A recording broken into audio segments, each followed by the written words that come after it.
Bonjour à toutes et à tous et bienvenue dans Ni mère ni moins, le podcast qui parle de non-maternité, que ce soit par choix ou dû aux circonstances de la vie. Aujourd'hui, je fais la connaissance de Stéphanie. On parle de non-maternité, mais pas seulement. Elle me raconte son enfance heureuse, son parcours professionnel, ses activités multiples et son engagement dans plein de beaux projets que je vous laisse découvrir à travers notre discussion. Je vous souhaite une bonne écoute.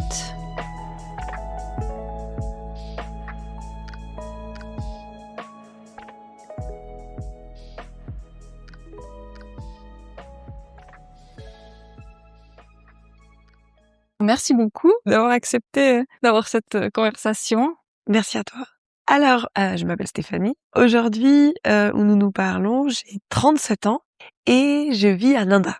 Moi, j'ai grandi en Valais, j'ai grandi pas mal dans des petits villages de montagne, dont Nanda, où j'ai fini par revenir.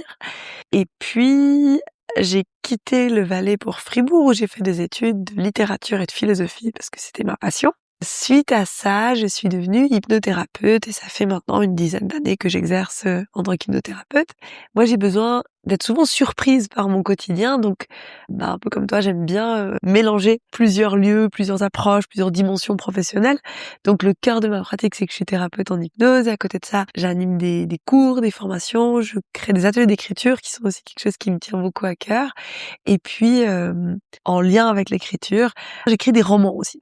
Donc c'est en fait une déclinaison de ma manière d'aimer et de croire au pouvoir des mots qui se trouvent dans plein d'endroits différents. Et tout ça mis ensemble, ça fait un peu ma vie professionnelle du moment. Là maintenant, j'habite à Nanda avec mon mari. J'ai toujours l'impression d'être très adulte quand je dis ça. Et voilà. Tu dis que ça fait bizarre de dire mari, ça fait longtemps que vous êtes mariés ou bien ça fait... Alors ça fait très longtemps qu'on est ensemble, ça fait 15 ans qu'on est ensemble, ça fait quelque chose comme 5 ans, je pense qu'on est mariés. Mais dans ma tête, c'est mon amoureux plus que mon mari. Et donc, quand je dis mari, j'ai toujours l'impression de voir des gens un peu plus vieux et sérieux que nous. Et donc, je pense que t'as plein de choses à raconter.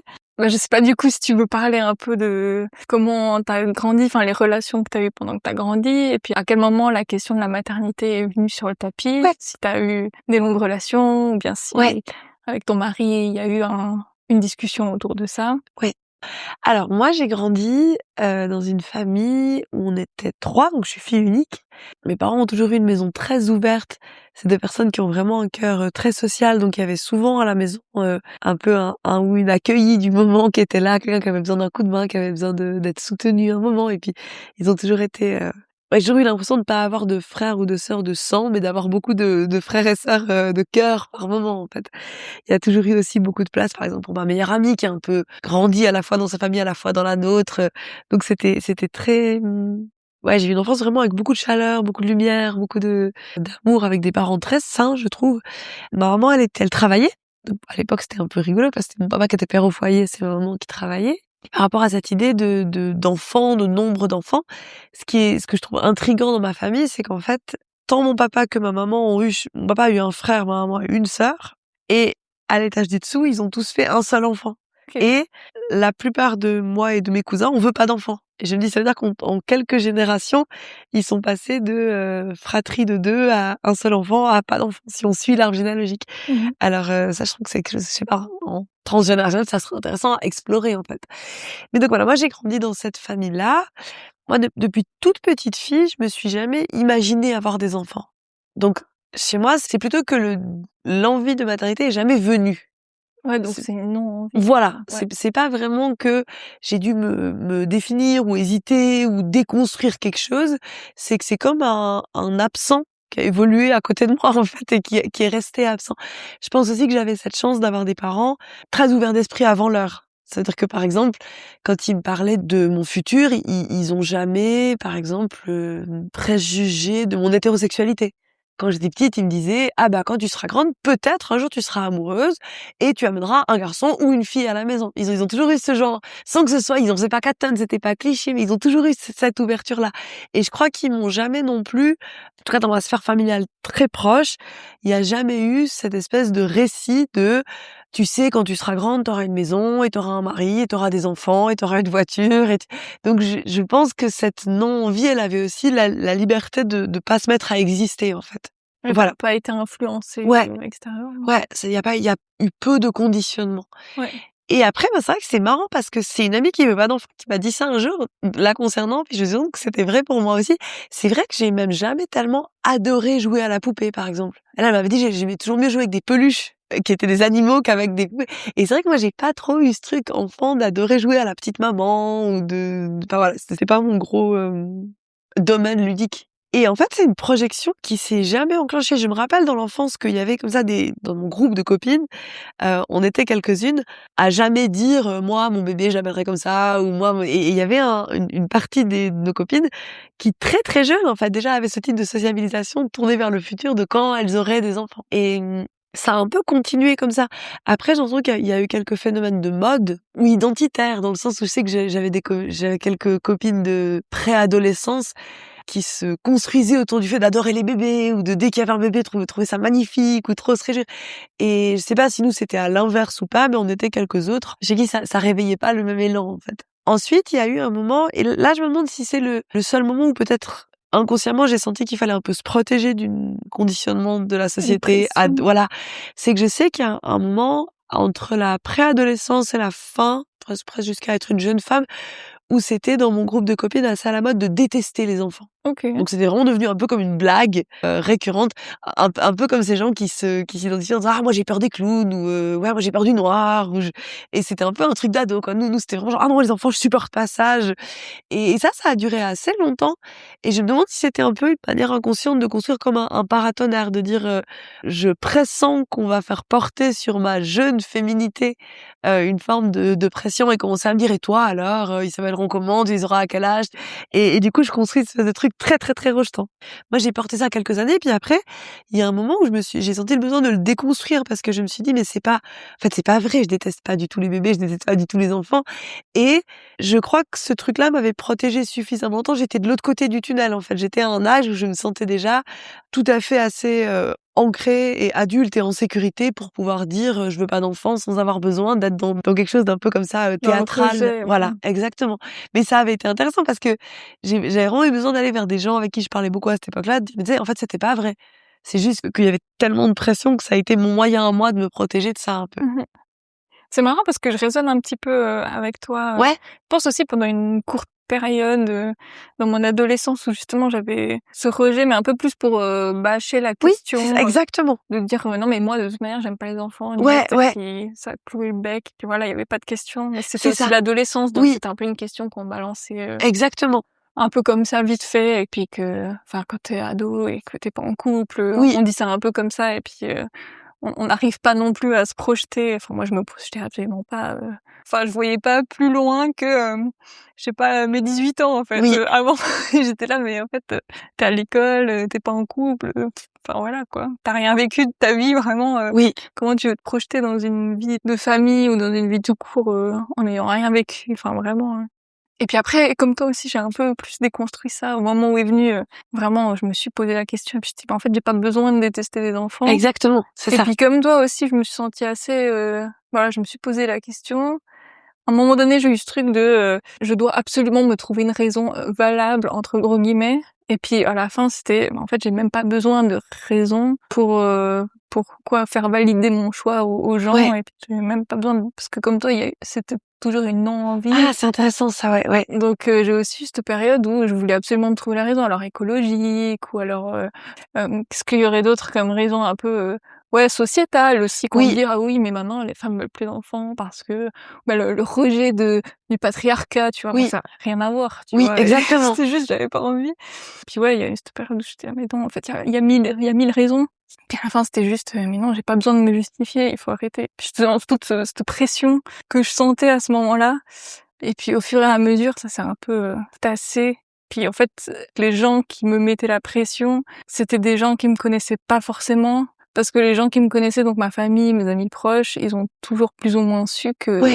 Enfin, ils m'ont toujours vu comme ça, ils ont toujours su que je voulais pas d'enfants. Et même si je changeais d'avis un jour, ils avaient pas du tout de pression à me mettre. Et puis que j'ai commencé à identifier que c'était aussi des gens qui te connaissent pas vraiment, qui se permettent de te poser la question, de mettre des pressions. Bah, ça m'a fait aussi un peu redescendre. Ah, c'est intéressant. En fait, tu pourras jamais plaire à tout le monde et puis ça... Enfin ouais, c'est tes choix et puis, Ça sert à rien de subir la pression de l'univers entier. Tu auras toujours des gens qui seront pas d'accord avec ce que tu fais et avec tes choix, que ce soit le choix de la maternité ou de tous tes choix que tu fais dans ta vie. Tu pourras jamais satisfaire tout le monde, donc là, j'ai eu ce truc de Ah, puis ça t'a vraiment, reposé un peu, Puis maintenant, je suis aussi, j'ai toujours dit aussi, je suis quelqu'un à part entière et j'ai pas cette envie, mais ça fait pas de moi, ça me met pas dans une case, Exactement, en fait. Et c'est un truc que je prône depuis des années, je déteste mettre les gens dans des cases et on est tous multifacettes et on change tout le temps, en fait, toute notre vie. C'est parti un peu loin.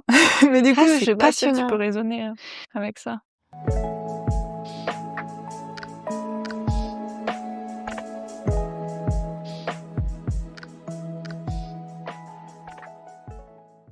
Oui, alors moi, en fait, j'ai l'impression que j'ai vraiment eu je pense, d'une part, j'ai eu de la chance et d'autre part, en fait, ça a toujours été une non-question pour moi. C'est vrai que moi, j'ai pas subi de pression. Alors, d'une part, j'ai eu de la chance parce que mes parents avaient pas un idéal de futurs grands-parents. Moi, j'ai beaucoup d'amis qui ont fait le plus beau cadeau de leur vie à leurs parents en leur offrant des petits-enfants, et les grands-parents, ça donne tout un sens à leur transmission, à leur retraite, à leur vie. Moi, je pense que ça aurait été très dur pour moi de voir, en tant qu'enfant unique en plus, que le rêve de la vie de mes parents, c'était d'être grands-parents. Je pense que là, j'aurais presque pu me faire avoir pour le côté projet collectif, mais par contre, il est à vous, hein. Mais là aussi, c'était pas du tout un récit programmé, en fait. On se projetait jamais avec mes parents. Ah, et puis, quand tu auras tel âge et tu amèneras tes... Voilà. Donc, je me suis sentie super libre de ça. Et comme il n'y a jamais eu de doute ou d'hésitation ou de questionnement, moi, j'ai assez la croyance que, à part les rares fois où on tombe vraiment sur des cons, hein, parce qu'il y a vraiment des cons, mais que quand on est complètement aligné à propos de quelque chose, les gens trouvent pas vraiment l'espace pour venir nous secouer, en fait. Si c'est pas une question pour nous et que tout est aligné, peut-être la personne pose une question, mais elle sent bien qu'il y a pas vraiment d'espace pour venir mettre de la pression ou troubler. Et par rapport à plusieurs clientes que j'ai reçues ou des amis, moi j'ai vraiment l'impression d'avoir été complètement épargnée de ça, en fait. Personne n'est jamais entré dans mes choix de vie ou dans ma sphère pour me dire qu'est-ce que j'étais censée faire, que j'allais regretter ou pas, ou que c'était pas juste de pas en avoir. Je crois que ça a toujours été comme une évidence qui vibrait, en fait. Donc ni tes amis, ni ta famille, ni d'autres personnes peut-être plus éloignées. Non. Après, je pense aussi que d'un autre point de vue, comme je suis très à l'aise et que ça a pas été un doute, il y a peut-être des choses que certaines personnes auraient prises pour des pressions que moi j'ai pas entendues comme telles. Par exemple, ça me choque pas du tout, vu le conditionnement général, que quand ça faisait 2 ans qu'on était mariés avec Lionel, les gens disent alors les enfants c'est pour quand? Moi je l'ai jamais vécu comme une pression, j'ai vécu comme un manque d'originalité dans la question, parce que pour les gens c'est voilà, vous êtes mariés, vous allez avoir des enfants. Comme c'est pas un sujet sensible, ça me touche pas, parce que je me dis juste c'est normal, c'est leur vision un peu cliché de comment vont les choses. Et du coup, je me suis toujours ressentie éminemment à l'aise pour dire ah bon, non, ce sera jamais, vous inquiétez pas. Et puis du coup, il y a pas la porte ouverte à plus, en fait. Donc à ce niveau-là, ça a toujours été hyper agréable. Et je mesure vraiment le privilège que ça a été en entendant d'autres récits de gens pour qui c'était tellement difficile.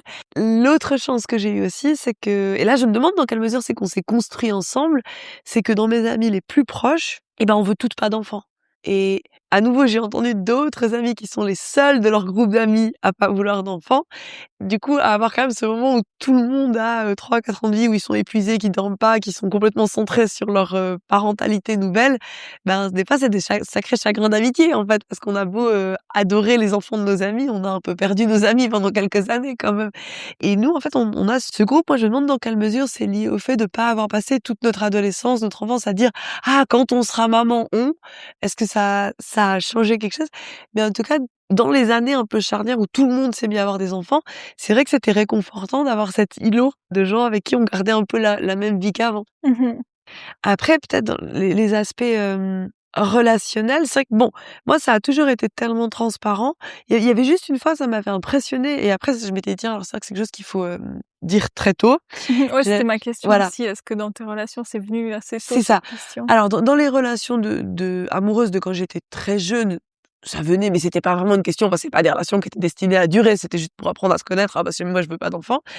Et puis, quand j'étais tout au début de l'uni, j'avais une relation selon mes critères, assez courte, 2 ou 3 mois avec quelqu'un.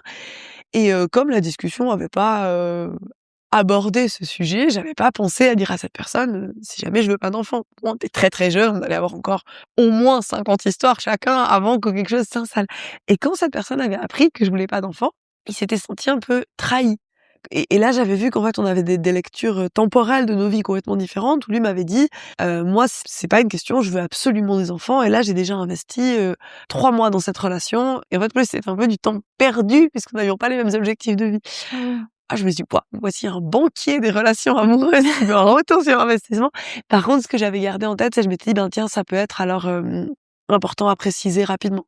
Et donc ensuite, tous les débuts d'histoire que j'avais, très vite, je disais, si jamais je ne veux pas d'enfant, ce n'est pas une question. Avec Lionel, qui est mon mari aujourd'hui, ça a jamais été un sujet de tension. Je pense qu'on a débuté notre histoire suffisamment jeune pour que lui se soit pas encore complètement positionné sur le sujet. J'ai l'impression, quand je regarde les hommes autour de moi, qu'il y a un peu 3 types d'hommes. Il y a ceux qui ont toujours su qu'ils voulaient des enfants, qui sentent vraiment un appel et qui se disent, si moi j'ai pas d'enfants, il y a des enfants qui seront orphelins de moi, c'est pas possible. Il y a ceux qui savent, mais c'est pas les plus fréquents, qui savent très clairement qu'ils en veulent pas. Et j'ai l'impression qu'il y a, plus que chez les femmes, une frange d'indécis. Je me demande si c'est lié au fait que nous, dans notre parcours, il y a toujours un moment où on se dit, oula, et si il y a eu un problème de contraception, ou et si, qu'est-ce que je ferais en fait? Et que parfois les hommes peuvent vivre peut-être plus d'années dans la joyeuse innocence de ces questions. Et je pense que Lionel, quand je l'ai rencontré, il était plutôt proche de la frange du non, mais que s'il avait eu une compagne qui avait vraiment projeté avec lui et qui l'avait aidé à construire cet imaginaire, il n'aurait pas forcément été dans un non aussi ferme que le mien. Par contre, ça lui a vraiment pas fait peur, ou ça l'a vraiment pas troublé quand je lui ai dit que pour moi ça serait jamais une question.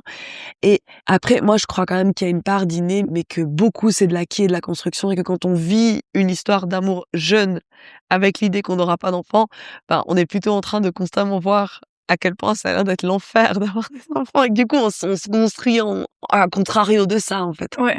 Parce que du coup, vous aviez quel âge quand ça a commencé avec Lionel, et puis à quel moment vous avez abordé cette question? Moi, j'avais 23 ans, enfin, ouais, entre 20 et 25 ans.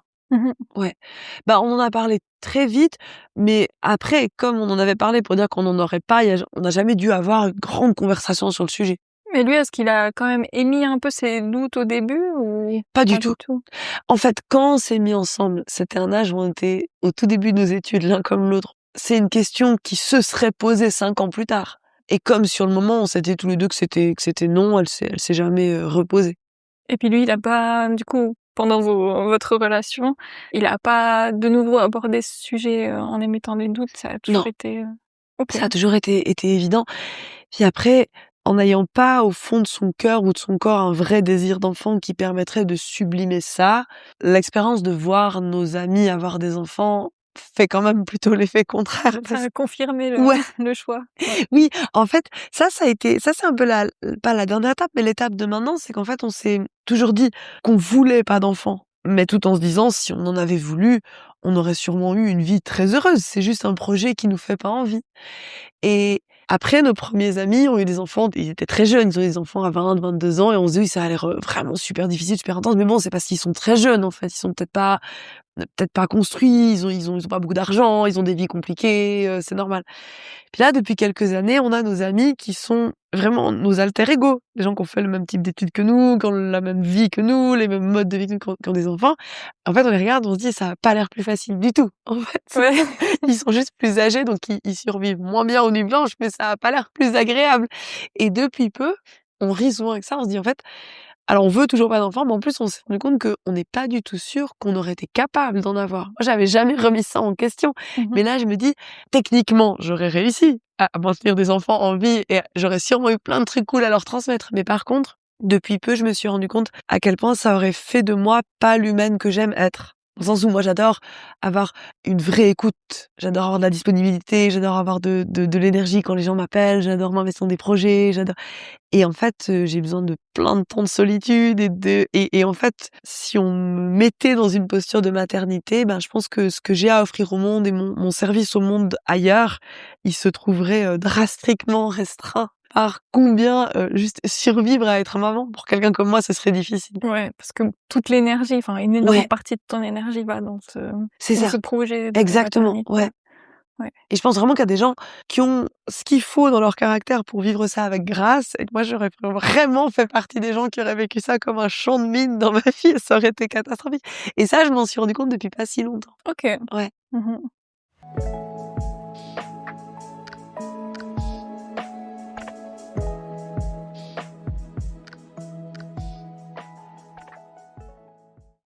Donc j'imagine que vous avez aussi des projets à 2 autres que faire une famille, fonder une famille avec ton mari. Est-ce que vous avez des projets futurs qui sont définis ou bien vous avez les 2 vos projets chacun, et puis vous construisez votre vie ensemble? Alors, on est plutôt j'ai l'impression qu'on a plutôt un modèle d'histoire d'amour où notre relation, l'endroit où on se retrouve, c'est plutôt un lieu qui vient nous nourrir, nous régénérer, nous illuminer, nous donner de la force. Mais je crois pas qu'on construit notre histoire avec des projets communs. Je me suis toujours dit, je pense qu'on rencontre pas le même partenaire si on veut un amoureux compagnon de vie ou si on veut un papa pour des enfants à venir. Typiquement, avec Lionel, je pense qu'on a beaucoup de points communs qui feraient de nous des parents très peu complémentaires. Je pense vraiment que si l'un ou l'autre s'était dit, ce que je veux, c'est créer une famille dans laquelle on fera des enfants, on se serait pas choisi OK. comme partenaire. Preuve en est ce que j'allais dire, qui est que on collabore pas super bien sur les projets. Moi, en fait, on est les 2 dans des domaines, artistiques, obsessionnels, un peu passionnés. On adore se soutenir l'un l'autre. Il y a des périodes où c'est vraiment lui qui est complètement dans son truc et puis du coup, c'est moi qui dis pour la 4e fois: «Peut-être faudrait qu'on soupe quand même». Puis des fois, c'est le contraire, puis c'est trop agréable. Et vraiment, on est chacun dans notre truc et c'est super chouette. Par contre, je crois pas qu'on a un grand talent à faire ensemble des projets. Mmh. OK. Donc vous avancez côte à côte, Ouais, c'est plus dans ça. votre projet. C'est plus ça et puis on a beaucoup en tout cas moi j'ai beaucoup d'admiration, beaucoup d'estime pour les choses que lui met en place et puis c'est vrai aussi, en fait depuis quelques années, je vois aussi tout ce que ça implique le concret d'être parent. Moi, c'était en fait l'expérience de la maternité par laquelle je me sentais pas appelée. Mais depuis quelques années, je me rends compte en voyant vraiment mes proches le vivre comme ça, tout ce que ça signifie aussi pour l'espace du couple. Mmh. Où ça veut dire, en fait, tout le temps que tu es pas en train de passer avec notre enfant, c'est moi qui dois le passer avec notre enfant. Et donc, en fait, il commence à y avoir une espèce de répartition du temps. Et je me dis, pour des gens, par exemple, comme nous, ça aurait été super difficile parce que ça veut dire que quand l'un des deux est complètement pris par son projet professionnel ou artistique du moment, eh ben, C'est c'est 100% soit l'autre. l'autre qui doit venir lui dire, écoute, là, il faut que tu, enfin, il y aurait quelque chose où je pense qu'on aurait été constamment en train de se brimer un peu ou de rentrer dans des calculs un peu de là, ça doit vraiment pas être évident. Bah, j'imagine que si l'envie de mettre cet enfant au monde est forte, elle doit permettre de transcender tout ça. Mais je me dis, pour nous, ben, ouais, je pense que ça aurait été des sacrés défis. Mmh. Parce que du coup, ton mari, il est aussi artiste, Alors, il est architecte, donc architecte? mais il y a une grande composante, potentiellement obsessionnelle dans ce qu'il fait, autant que moi quand OK. j'écris. Et puis vous trouvez quand même du temps, pour passer à 2? Oui, et puis ce qui a été génial aussi, c'est que, par exemple, le fait de pas avoir d'enfants, ça nous a aussi permis de trouver quels étaient les espaces de bénévolat ou de soutien dans lesquels on se sentait bien de s'investir. Et par exemple, il y a quelques années, on a pu accompagner ma grand-maman à la fin de sa vie. Et ça, c'était trop beau parce qu'on a pu du coup tout arrêter de nos vies et habiter chez elle et Mmh vraiment mh. être avec elle tout au long de cette fin de vie qui a duré, qui s'est étalée sur plusieurs années. Et ça, je me dis aussi, c'est un peu magique en fait d'avoir ces espaces de don de soi qui sont pas, enfin, je comprends que les gens qui ont déjà 3 enfants, c'est difficile quand en plus ils doivent devenir proches aidants ailleurs, c'est toujours à leur détriment à eux. Ouais. Et je me dis, ben nous, on a cette chance-là que des fois la mission de service, elle peut aller s'emmener à un autre endroit en fait. Ouais. Et c'est vrai que moi, j'ai vraiment cette croyance profonde que tout comme il y a un écrin idéal pour chaque type de relation, hein, des gens avec qui on ferait mieux d'être amis, des gens avec qui on ferait mieux d'être amants ou amoureux, ou bah, je pense que notre service au monde, il prend une forme différente chez chaque personne. Et il y a des gens, je pense que c'est vraiment le mieux qu'ils puissent faire pour cette terre, c'est avoir des enfants et leur transmettre les valeurs qui sont les leurs et les aider à devenir des super humains. Mmh. Donc vous faites les 2 aussi du bénévolat. Toi, tu as dit que tu animais des ateliers aussi? Ouais, alors bon, les ateliers d'écriture, parfois c'est de manière bénévole, sinon c'est plutôt dans mon travail, mais Mmh mh. c'est vrai qu'on a cette possibilité quand on a envie ou besoin de s'investir quelque part, de se dire, ben, on a du temps, on a de Ouais. l'espace, on peut en fait, et on a des ressources humaines encore et ça c'est chouette. Après tout à l'heure quand je disais que, j'avais toujours trouvé que c'était assez facile, enfin que j'ai jamais reçu autant de pression, je me suis dit, par contre dans les choses que j'ai trouvées difficiles, il y a eu 2 choses Une, c'était l'impression que le monde entier pensait qu'il savait quand même mieux que moi. Donc ça veut dire que là, maintenant, j'ai 38 ans. Je commence à arrêter de m'entendre dire que je changerai d'avis quand je serai grande. Mais pendant quand même beaucoup d'années où, selon moi, j'étais quand même déjà très installée dans ma vie et j'étais une adulte et j'avais pris des décisions, je voyais qu'on me regardait, l'air de dire: «Oui, tu veux pas d'enfant, mais c'est juste une mode ou c'est juste passager» ou Ouais, c'est un et je peu trouve ouais. infantilisant. Ouais. Et je l'ai jamais ressenti, c'est pour ça que je disais ça tout à l'heure comme une pression. Par contre, je trouvais qu'il y a quelque chose d'assez condescendant à autoriser parce que c'est la norme établie, de dire que tu sais mieux que moi ce que je vais vouloir ou ce que je vais désirer ou ça je trouvais assez difficile. D'autant plus que je me disais: «Mais moi je me permettrais jamais de dire à quelqu'un qui me fait part de son projet de grossesse à 25 ans: Oui, tu vas regretter, hein. Tu sais que ce Ouais. sera pas une bonne idée». Donc ça, des fois, je trouvais étrange et puis dans les conditionnements qui rendent les gens malhonnêtes sans s'en rendre compte, moi, on m'a dit plusieurs fois: «Oui, mais c'est parce que tu pas encore trouvé le bon». Et ça, je trouvais que c'était quand même ça me touchait pas profondément, mais je trouvais que c'était quand même très malsain, en fait, de sous-entendre que le jour où le vrai partenaire me rencontrerait, il débloquerait chez moi, enfin, l'envie de maternité. Ça, c'est quelque chose Ouais, que je comme s'il y avait trouvais un truc coincé, c'est encore, ça. Ça, je trouvais particulier. Après, l'autre difficulté que j'ai eue, c'est que donc moi, je suis de 88. Je trouve que pour ma génération, ne pas vouloir d'enfant, c'est aussi être en quête de moyens de contraception efficaces et pas toujours hormonaux. Et ça, moi, j'ai trouvé super difficile. Je me suis sentie vraiment pas bien reçue, pas bien accompagnée. Je trouve qu'il y a peu de gynécologues qui sont à l'écoute. Nous, on en était avec des copines à se refourguer sous le manteau, mais comme à l'époque des faiseuses d'anges, le nom du tu sais, telle gynécologue, elle accepte de faire des ligatures des trompes. Enfin, je trouve que Ah ouais, on est, ouais, c'est pas évident, par exemple, de pouvoir être entendu dans la quête d'une solution qui serait radicale. De dire, en fait, j'ai 25 ans, je sais que je voudrais jamais d'enfant, j'aimerais bien ne pas devoir trouver des solutions contraceptives, qui vont entre lesquelles jongler pendant toute ma vie. Et je me dis que si on était, pas vu comme une minorité de gens étranges qui existent pas vraiment dans la société, il devrait ou il pourrait y avoir des propositions médicales plus simples, plus définitives, plus si on était entendu dans le «non, je changerai pas d'avis» et ça, je trouve que c'est un endroit où moi j'ai l'impression qu'il y a un vrai vide, en fait. Mmh. Par rapport à la facilité pour un homme, quel que soit son âge, d'aller faire une vasectomie. Alors c'est que s'il est très jeune, on va le questionner un peu, mais c'est pas facile d'être entendu Mmh. et qu'il peut vraiment y avoir une loterie selon les médecins, c'est pas des violences gynécologiques à proprement parler, mais en tout cas, un accueil, moi je trouvais impressionnant une fois où on était, vraiment 4-5, femmes, on avait toutes plus que 32, on est toutes autour des 35 ans et vraiment on se donnait mais comme quelque chose de magique. «Oui, alors si jamais tu peux aller chez telle gynécologue, elle te fait pas le délai, de je sais pas combien de mois de réflexion s'il y avait une ligature des trompes et puis elle rentre en matière, elle te juge pas» et ça je me dis: «Ouais, c'est fou quand même» et le dernier aspect qui s'est plutôt déclaré, plus tard, parce que beaucoup de femmes disent que ça a été très dur pour elles au moment vraiment du choix entre 22, 30, 33, 30.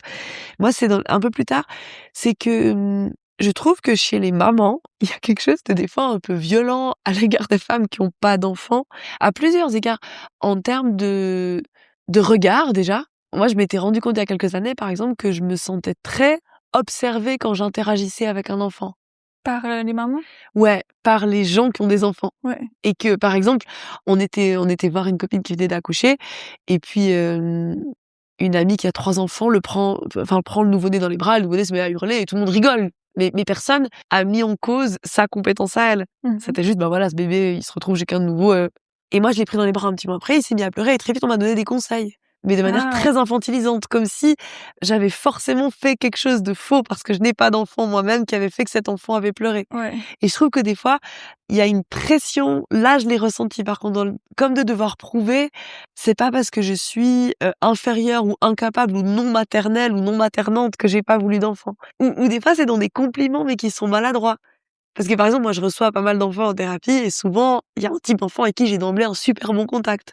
Et il y a des «en fait» qui sont un peu blessants parce qu'il y a des gens qui m'ont dit: «Ah mais en fait, tu es assez douée avec les enfants». Ah ouais, je vois, Et je me dis: «Mais en fait, pourquoi en fait? Parce que d'emblée, tu partais du principe que j'allais être nulle parce que moi, je n'en veux pas». ouais. Et ça, je trouve un peu particulier, où j'ai l'impression, on se dit avec des amis sans enfants, qu'on doit presque prouver un peu plus que d'autres qu'on est maternelle quand même. Parce que moi, j'ai l'instinct maternel, juste pas l'instinct d'avoir mes enfants. Mais par exemple, j'ai adoré m'occuper de ma grand-maman, j'adore m'occuper de plein de gens, plein d'animaux. J'ai un côté très maternant.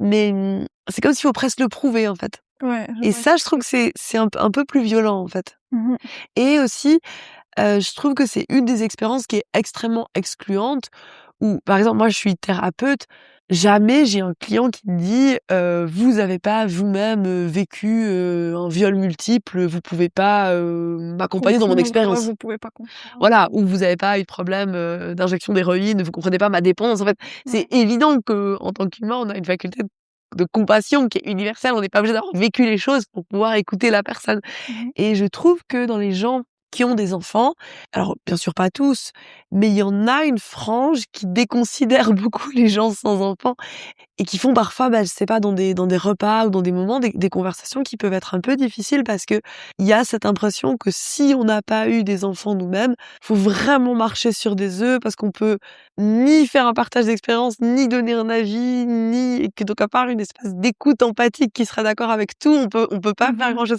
Et ça, des fois, je trouve que c'est presque plus dans ces espaces-là que moi j'ai eu ressenti des difficultés. Ouais, du style, ouais, cette expérience, bah, de toute manière, tu pas d'enfant donc tu Voilà, peux pas comprendre. ouais.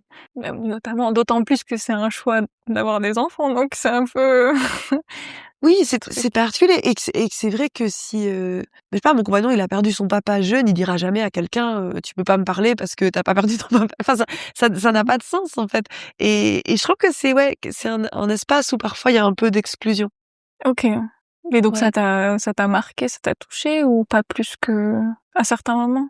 Ouais, ça a pu je pense quand même que ça m'a un peu marquée parce que je remarque que ça a un peu modifié des fois mon comportement où j'arrive avec moins de spontanéité, moins Mmh. de moi, je suis quelqu'un qui aime bien faire juste pour les autres. J'ai un côté un peu comme ça, people pleaser et je trouve, par exemple, qu'il y a énorme une liste d'erreurs potentielles autour d'une nouvelle maternité qui est un peu anxiogène. En fait, j'ai l'impression que chaque femme en parle comme si ce qui lui allait pas, elle était catastrophique et moi, je remarque que je sais plus bien. Par exemple, il y a tellement de femmes qui ont dit, «Ah, il y a tout le monde qui arrivait à l'hôpital, c'était horrible, je me suis sentie, beaucoup trop envahie, moi je voulais personne». Alors moi, je commence à me dire: «Ah bah, du coup, je vais pas y aller» et après j'ai un ami qui me dit: «Il y a personne qui est venu me voir à l'hôpital, tout le monde m'a abandonnée et c'était Ah ouais. affreux». Ou si on parle trop de la grossesse. Moi, j'ai des clients qui disent: «Mais j'en ai marre, on me pose que des questions sur ma grossesse, je reste une femme avant tout». Puis d'autres qui disent: «Ma grossesse est importante» et en fait, je trouve que il y a pas mal d'intransigeance, en fait et donc je pense que oui, c'est des choses qui sont pas si faciles parce que j'ai plus peur de me tromper qu'ailleurs. Ouais, Comme si j'avais l'impression qu'il incombe à une femme qui veut pas d'enfant de ne commettre aucune erreur vis-à-vis des mamans, en fait. ouais, donc tu as une pression quand Ouais, même, à cet vis-à-vis de endroit-là, ouais. ça, ouais. Ouais.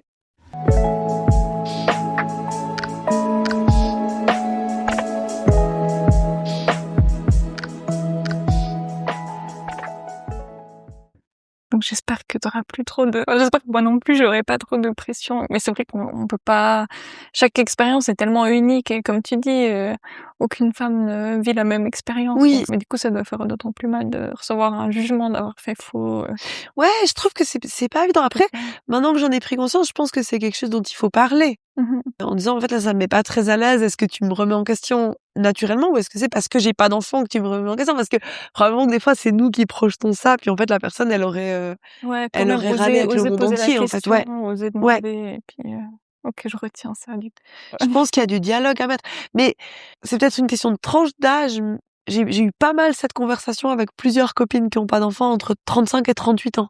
Ce truc de mais on devient des femmes qui, dans la plupart des domaines de nos vies, pouvons donner un avis, avoir de l'expertise, de l'expérience, être assertive.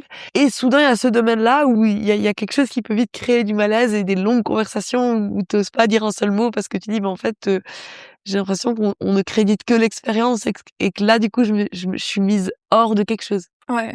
Mais du coup, est-ce que parce que tu as dit que tu avais aussi, des enfants, que tu rencontrais, dans ton métier. Est-ce que ça pourrait pas te donner aussi un peu de crédibilité de dire: «Ah bah, voilà, dans mon métier, j'ai rencontré beaucoup d'enfants», Oui, par exemple, moi, j'ai fait beaucoup de remplacements scolaires, j'ai fait de oui, la garde d'enfants, j'ai fait des camps de vacances, et des fois, j'utilise un peu ça pour ouais, dire: «Mais moi, je déteste pas les enfants, la preuve, j'ai fait des remplacements, j'ai fait des camps de vacances, j'ai fait de la garde d'enfants». absolument. Bientôt, je vais donner des cours à des Ouais, ados, donc j'aurai ce nouveau panel de de l'enfance, adolescence que je connais pas encore. Et Exactement. du coup, tu veux m'expliquer un peu aussi, bah voilà, tes relations avec les enfants que t'as en thérapie, comment enfin justement tu m'as dit que t'avais un peu cet instinct maternel, enfin ce regard maternel, maternant. Après, on bifurque un peu sur le côté de ton métier. Tu peux un peu plus m'en parler?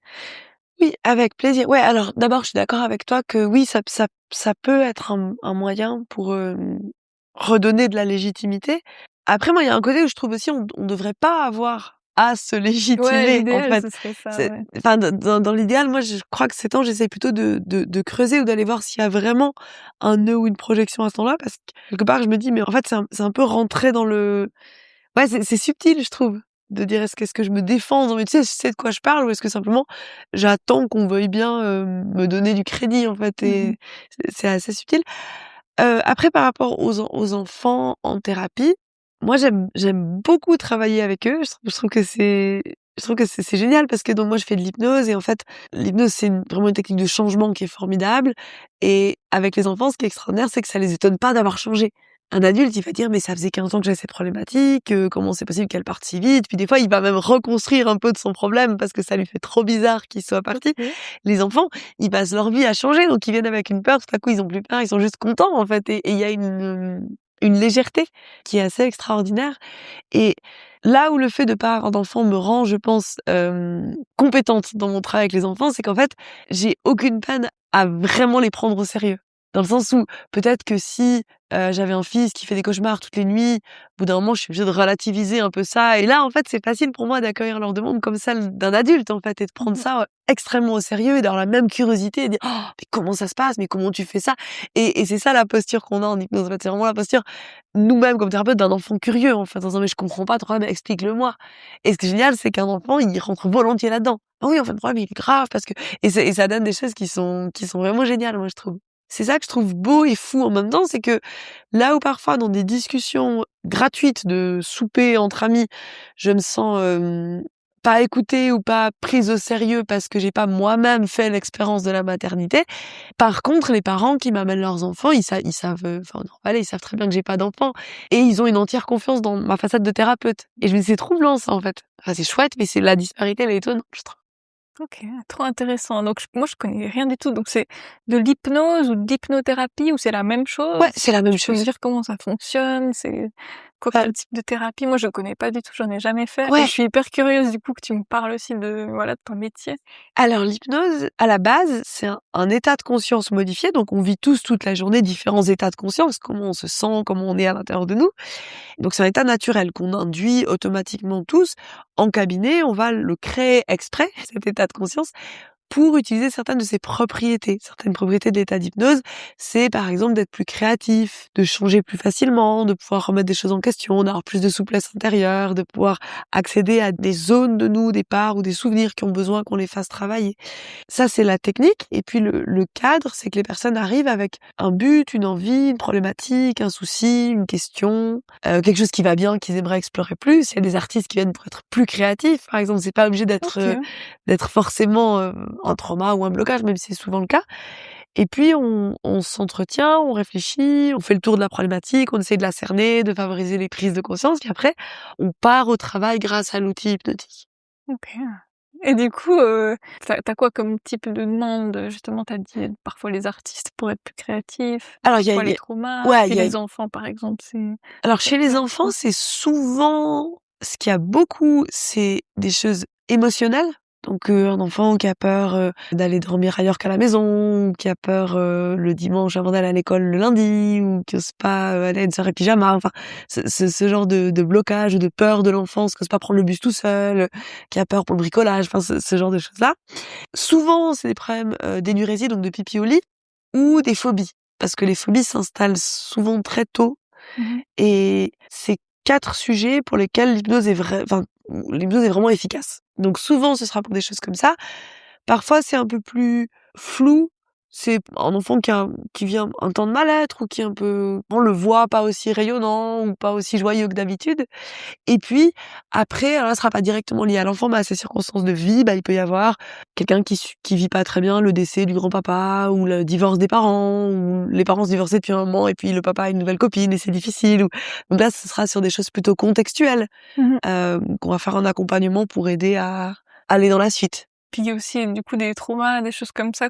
En combien de séances, à peu près ça peut aller de combien à combien de séances, environ? Alors moi, je travaille vraiment de 2 manières différentes. Soit les personnes arrivent, elles ont pas envie de faire une thérapie. Elles ont un nœud. Elles ont identifié leur nœud. Ça m'arrive même parfois de collaborer avec des psychologues. Le psychologue fait le suivi thérapeutique et puis à un moment, il trouve ou le patient sait, j'ai une phobie, invalidante, des insectes. Et là, la personne va venir pour qu'on travaille la phobie invalidante des insectes. Ça, c'est des accompagnements qui sont même pas des accompagnements, c'est des séances qui sont très courtes. Ça va aller de 1 à 3 séances. Si en 3 séances, entre 1 et 3 séances, ça suffit pour aller bien par rapport à une phobie. Si il y a encore du travail, c'est que soit on n'est pas au bon endroit, on n'est pas le bon duo, soit qu'il y a autre chose à creuser. Et là, moi, je vais pas garder la personne pendant des siècles pour une phobie. Et puis l'autre cas, sont des gens qui sont pas si clairs que ça, qui arrivent avec un problème et puis nous on a besoin là des fois d'un peu plus de temps, on dirait pour schématiser, on sera entre 3 et 5 séances pour déjà systématiser, comprendre, cerner le problème et travailler les quelques points qui sont liés à ce problème. Donc là ça peut être par exemple un blocage. On va découvrir que derrière ce blocage, il y a des croyances, des pensées, des programmes limitants, il y a un programme hérité familial et il y a une scène hyper difficile qui a été vécue et qui s'est un peu cristallisée comme quelque chose de traumatique. Et on va travailler ces choses-là. Et après, il y a des gens qui viennent plutôt pour des accompagnements. Donc ça veut dire ils vivent une période de vie, soit où ils vont bien, puis qu'ils se disent c'est le moment d'attaquer mes gros dossiers avec lesquels je traîne depuis je sais pas combien de temps. Soit par exemple quelqu'un qui sort d'une relation amoureuse et qui a senti qu'il avait un type d'attachement hyper anxieux, puis qui se dit je me refais pas la même chose la prochaine fois. J'aimerais pour la prochaine histoire. Donc là, on va se mettre au travail. Ou des gens qui vivent une transition. Je suis en train de changer complètement de travail, ou je viens de me mettre à habiter avec mon compagnon, ou mon père est malade. Et là, ça va plutôt être des accompagnements sur quelques mois. Mmh. Donc plein de choses, hyper Ouais, variées, quoi. ouais.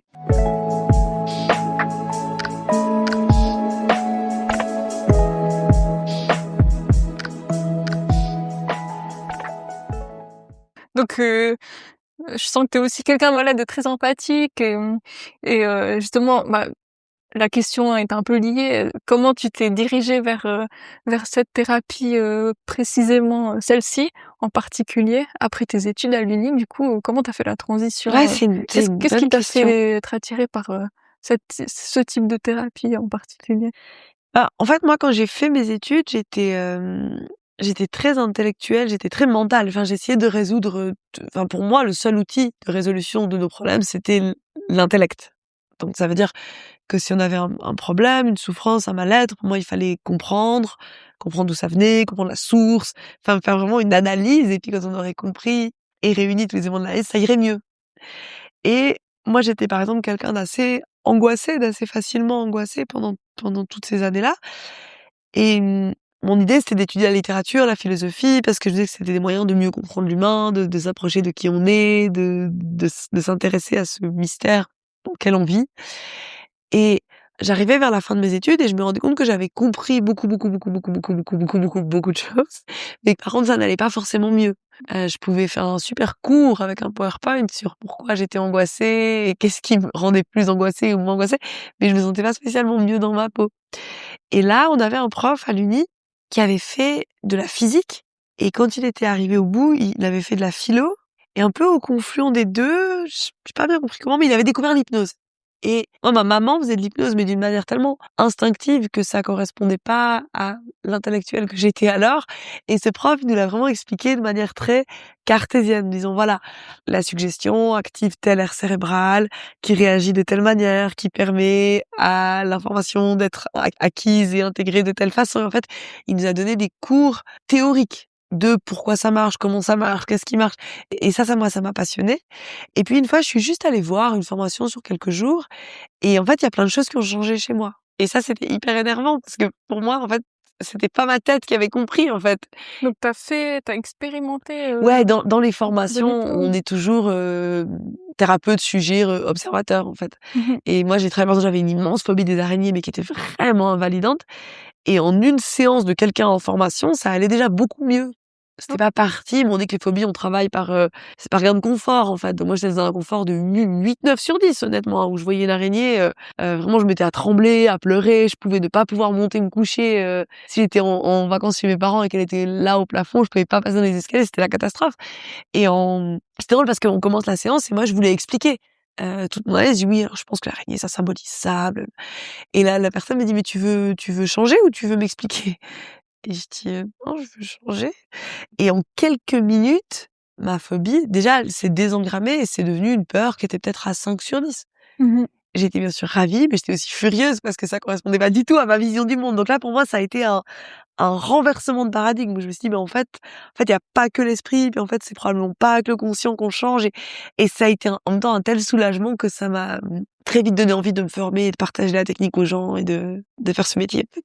Donc après t'as suivi une formation, Ouais, dans une école ou bien? ouais, dans une école d'hypnose, ouais. OK. Et est-ce que justement, les angoisses, donc t'as dit que t'avais des angoisses aussi c'était plutôt durant tes années d'études du coup? Ouais. Ça venait, bah, sûrement de plusieurs choses, je vais pas tout te demander, voilà.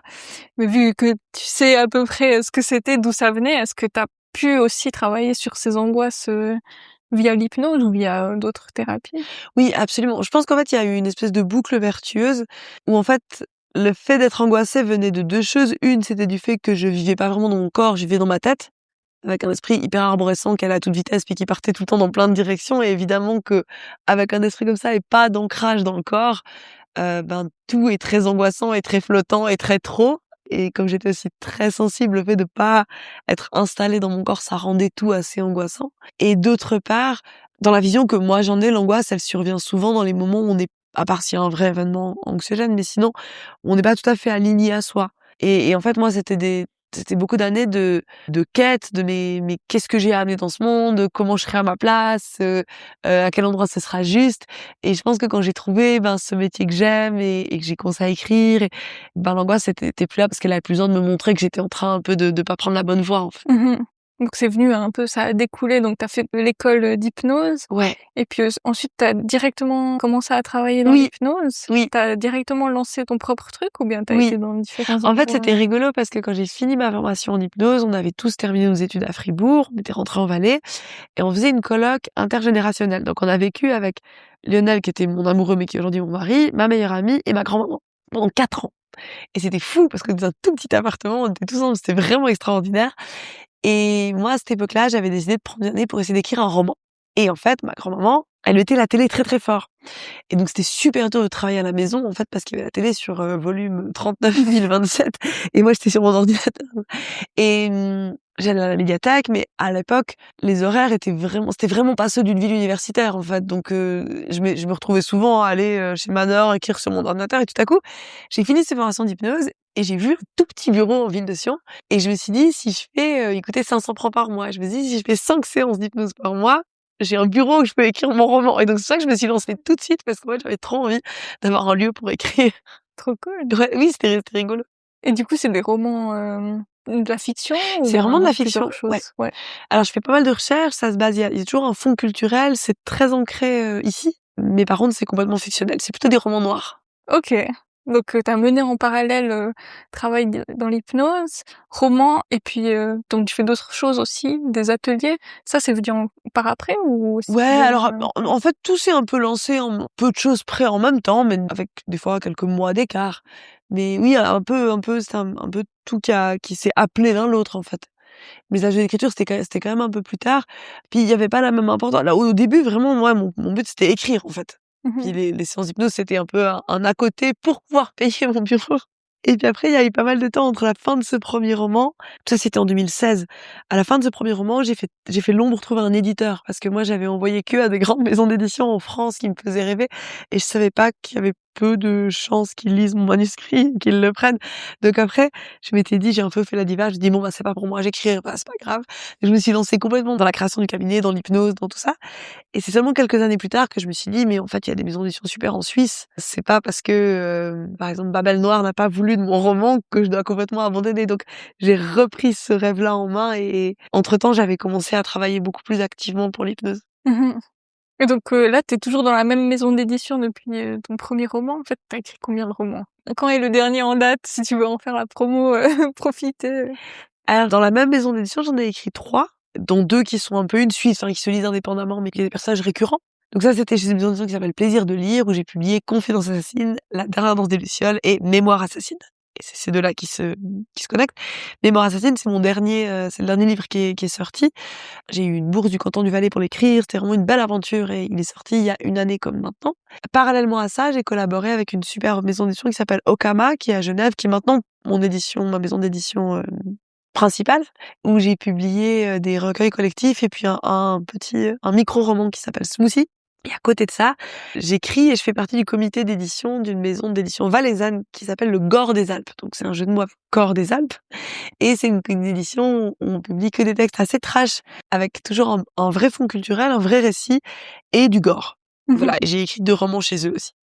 Donc ma mère a sûrement lu. Ma mère adore les romans justement et du coup Génial! De Gore des Alpes aussi, elle les a tous lus donc Ah, elle c'est a sûrement lu, génial! Ben, elle a d'excellents goûts littéraires, bravo, ouais. comment elle s'appelle? Marie-Pierre. Bravo Marie-Pierre. Mais trop bien. Et donc maintenant, est-ce que tu es toujours en train d'écrire, quelque chose? Et puis, est-ce que tu arrives à concilier travail avec le cabinet du coup? Parce que ça a pris de l'ampleur aussi j'imagine, Oui, vu que tu t'es lancée dans un cabinet d'hypnose. Est-ce que oui. tu arrives à concilier atelier d'écriture, écriture et hypnose? Ou qu'est-ce qui prend la plus grande place, en ce moment?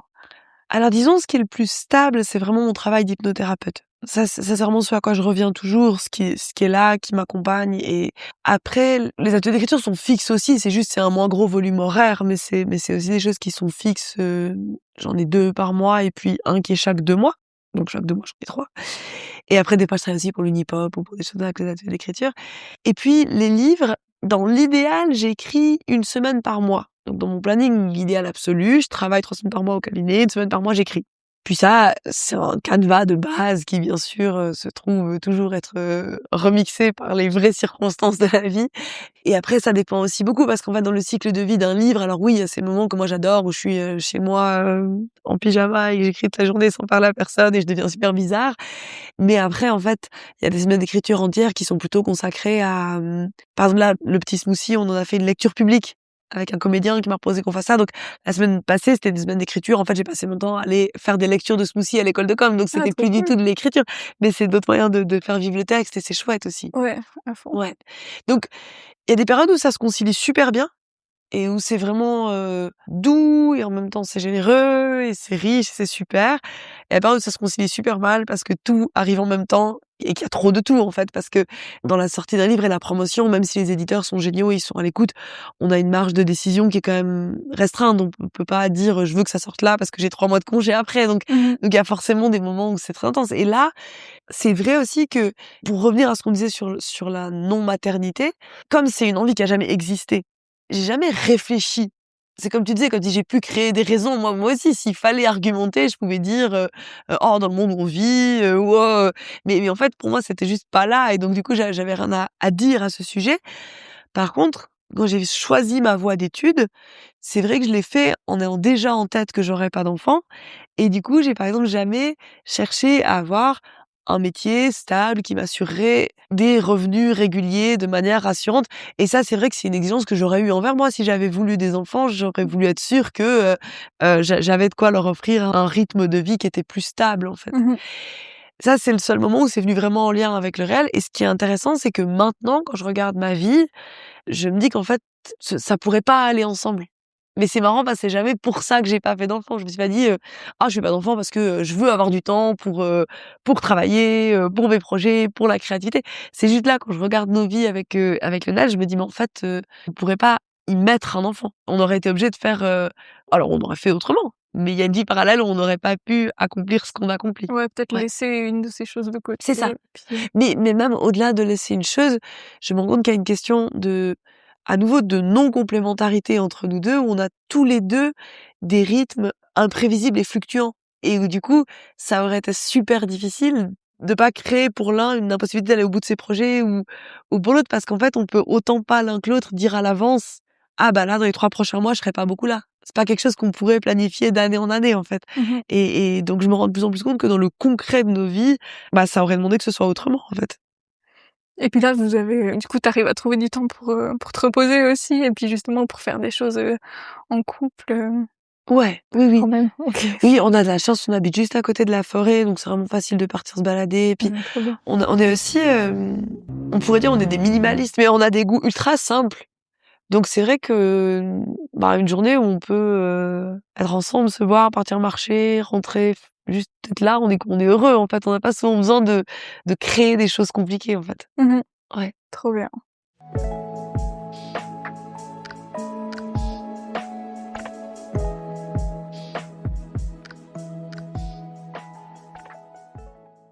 Et puis, pour, la suite, du coup, je pose toujours cette question, mais est-ce qu'il y a quand même un peu de peur de plus tard, avoir des regrets ou plus tard, te retrouver toute seule entre guillemets? Alors, je dis toujours entre guillemets parce que même si tu as des enfants, tu pourrais Oui. te retrouver, vieux et seul dans une Ouais. maison de retraite. Mais est-ce que tu as un peu ces choses qui te viennent en tête des fois ou pas forcément? Alors je pense que c'est l'aspect qui peut être le plus anxiogène de tout ce qu'on a évoqué. En réalité, je pense que la période qui aurait pu être la plus violente, c'est celle qui va de maintenant à nos 45 ans, parce que c'est le moment où vraiment le visage de notre entourage a changé. Et où moi, je pense que si j'avais pas ces 2 meilleures amies qui ont pas d'enfants, elles non plus, et avec qui on peut créer des quotidiens qui sont vraiment super nourrissants, bah, je pense que maintenant, j'aurais eu un petit moment de décalage. À me dire: «Mais tiens, moi, j'aimerais bien avoir tel programme ou faire telle chose et en fait, c'est pas possible». Donc là, maintenant, il y a ça. On a ces 2 meilleures amies et puis 2 couples d'amis qui ont tous pas d'enfants et qui permettent de garder des programmes, bah, comme on adore faire, en fait, et de prendre soin du type de moments amicaux qui vraiment nous font plaisir et qui donc là, ça va et ça, j'y avais pas pensé à l'avance, donc c'est pas un moment qui me faisait peur. Mais c'est vrai que la projection vers le vieillissement ou le fait, par exemple, moi, le seul regret que je pourrais avoir, mais on fait pas des enfants pour ça, selon moi, mais c'est de pas partager ce que je partage avec mes parents. Mmh, ouais. Parce que mes parents, c'est vraiment mes meilleurs amis. On a une relation qui est extraordinaire, mais c'est une loterie beaucoup trop intense parce que si ma seule raison de faire ça, c'est de me dire quand ils auront 35 ans, j'espère que ces enfants, je pourrai avoir le même rapport avec eux, c'est un peu risqué. Mmh. Donc, moi, j'ai vraiment pas peur d'avoir des regrets un jour. Ça, je suis persuadée parce que de toute façon, je sais comment ça aurait impacté la personne que je suis et ce que j'ai envie d'offrir au monde et j'aurais pas voulu que ça m'impacte de cette manière-là. Par contre, j'ai une grande attention aux liens aimants. Moi, ce qui peut me faire un peu peur, c'est que je viens d'une famille pas très grande, qui a pas beaucoup pris soin des liens familiaux alentours et c'est cette idée de se dire: «Waouh, mais peut-être qu'on aura personne avec qui fêter Noël», par exemple. Parce que déjà maintenant, j'ai personne avec qui fêter Noël parce que personne dans ma famille aime Noël, donc c'est bien la preuve qu'on peut avoir des parents et des enfants et pas avoir des gens avec qui fêter Noël. Mais c'est vrai que ça, c'est une attention que j'ai de vraiment rester inclus dans une communauté. Par contre, je suis absolument persuadée, comme tu disais, qu'on peut avoir des enfants et pas du tout se sentir inclus, invité, bienvenu ou soutenu, et que c'est de notre responsabilité d'être attentif à ça. C'est comme moi, je suis très attentive à continuer à côtoyer des enfants et des gens jeunes. Parce que j'ai pas du tout envie de perdre le lien. J'ai envie de savoir comment les jeunes de 12 ans, ils parlent, qu'est-ce qui leur plaît, ça, c'est vraiment une curiosité vers l'humanité que j'ai et je sais que le fait de pas faire partie d'une grande famille à plein d'enfants de plein d'âges, ça me coupe de ça. Mmh. Donc là, moi, je mets de l'énergie là-dedans et je suis persuadée que ça va être quelque chose d'important pour moi, mais que c'est absolument faisable d'avoir des liens, de cœur avec des gens plus jeunes et de créer comme ça des communautés de liens de service, même si c'est pas des liens de sang, en fait. Ouais. Ouais, je suis assez persuadée de ça aussi, que Ouais, si on continue à y penser, à toujours, faire l'effort, voilà, d'être investi c'est dans ça. des communautés, mais aussi parce que on n'a pas cet investissement qu'on met dans la création d'une vie de famille, donc on peut aussi Exactement. on a le temps de s'investir dans, des clubs, du Ouais, bénévolat, c'est des ça. ateliers, dans d'autres choses qui permettent, comme tu dis, de garder le lien avec la jeunesse aussi, donc je suis assez persuadée aussi qu'en avançant avec cet état d'esprit, on arrive à garder ce lien, ces liens Oui, puis à pas se retrouver seul. exactement. Mais c'est vrai que je pense que c'est précieux d'avoir en tête qu'on n'aura pas ces liens par défaut. Qui alors je le vois dans mon cabinet, ne rend de loin pas tout le monde heureux. Mais, en tout cas, en Valais, il y a quand même encore beaucoup cette organisation autour d'un noyau familial, où même si on n'a pas forcément de plaisir à se voir, on se voit. Et ça, je me dis, au moment du vieillissement, je pense que c'est des attentions à avoir. Ouais, faire attention à ça et puis à pas rester à la maison, C'est ça. continuer Après, à sortir voilà. et faire l'effort de voir des gens. Après, je suis effectivement vraiment pas sûre que mais je pense que le fait d'avoir des enfants peut permettre de pas avoir à se poser cette question. Ouais, Peut-être à qu'il y a un tort, peu parce du qu'en fait, il aurait passage fallu se la quand même, poser. Ouais, c'est ça. Mmh C'est ça. Mais c'est vrai que là, maintenant, j'adore mon mode de vie parce qu'on vit avec Lionel, on est les voisins de mes parents, donc il y a vraiment quelque chose d'hyper humain, d'hyper chouette. Mais par exemple, si on vieillit tous ensemble, moi, je trouverais génial, par exemple, peut-être de vivre un peu en communauté avec des amis.